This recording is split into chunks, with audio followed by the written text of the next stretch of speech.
Hello all, welcome back to Trinity Software. In this video, we are going to see about structural pattern matching in Python. Python 3.10 was introduced with several new features and one of them was this match case. Python match case is similar to switch case in other languages like C, C++ and Java. But this version 3.10 implements a much more powerful and flexible construct called structural pattern matching. This is a syntax of match case in Python. This match statement will compare a given variable's value to different patterns. So it keeps on comparing the variable with all the present patterns until it fits into one category. Okay. Then let's see what are the pattern values. So the match case in Python allows a number, string, and also sequence patterns like list, dictionary, etc.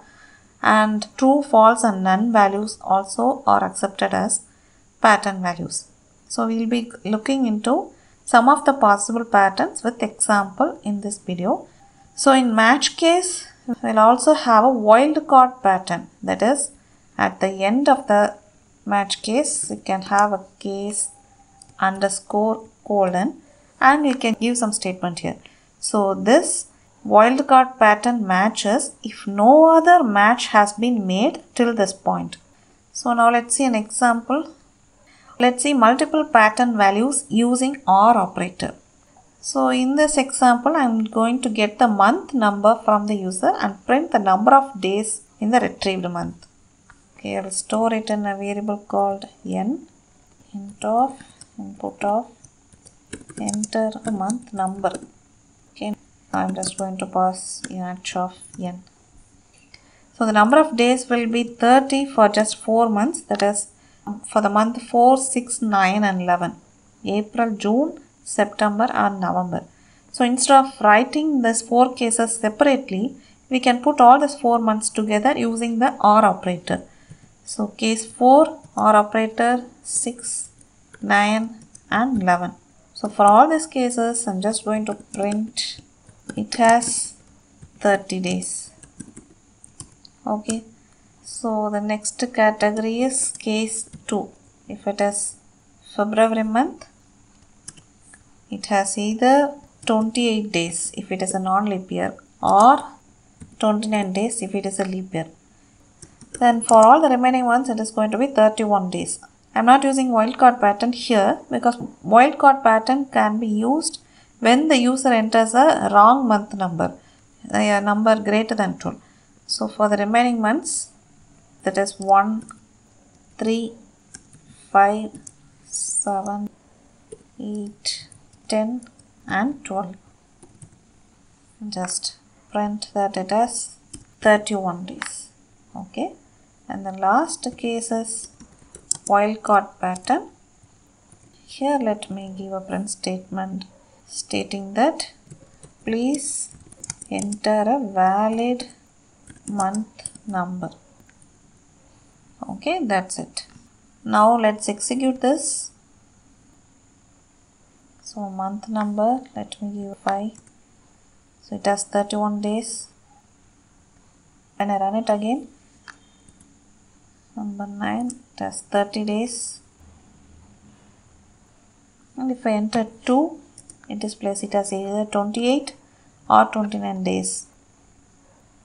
Or if I enter an invalid number 15, so it gives statement, please enter valid month number. So here I can use an inline if statement in this match case format.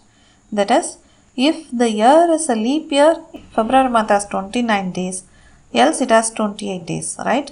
So I can get whether the year is a leap year or not from the user.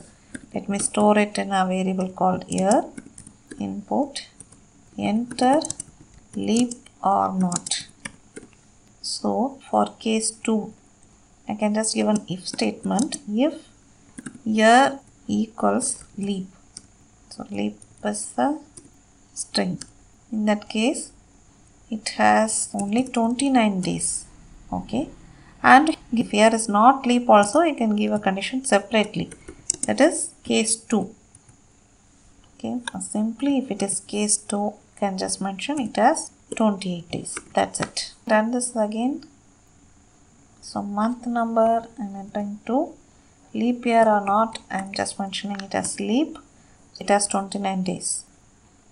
Again I'm giving 2. Leap year or not, I just give no. So in that case it has 28 days. Okay. Apart from this, we can also have sequence patterns, that is a collection of values. Let's see a different example. Here, let's say we have a list of participants from a competition. We are going to write a function that returns just the top 3 winners alone, whereas we do not know the number of participants beforehand. So we need to write the function in such a way that we are assuming the number of participants, starting from 1 participant till as many number of participants possible. So this can be easily achieved with the match statement. So let me write the function first. Function name can be prize winners, and I am passing the names of the participants here. Okay, inside this I am just going to give match names. This is going to be passed as list. So first case will be a single participant. Here this case A means that it is a fixed length pattern. This will match a list containing only one name. So in that case I will just return this person has got first prize.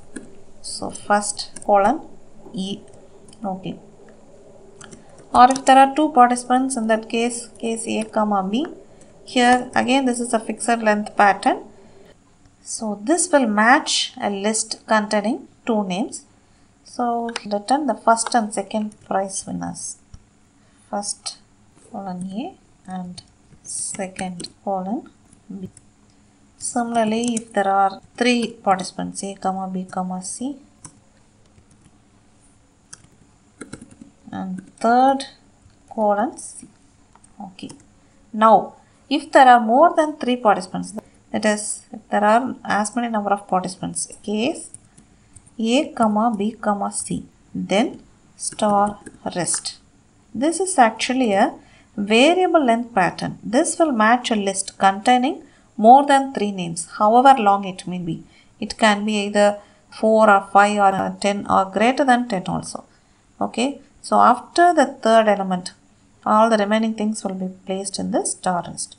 Okay. Now we are going to return only the first, second and third prize, ignoring all the other names. So I just give return first, second and third. Okay, that's it. Now let me call this function during runtime. Okay, the function name is prize underscore winners. Pass the name in the form of a list. So if there is only 1 participant, so he will be given the first prize. If there are 2 names here, then it returns first and second prize. If there are 3, first, second and third, and if there are more than 3, whatever it may be, in that case also only the first, second, third will be returned.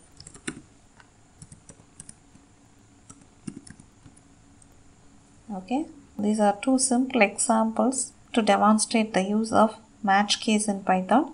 That's it. Thanks for watching. If you like this video, kindly share and subscribe.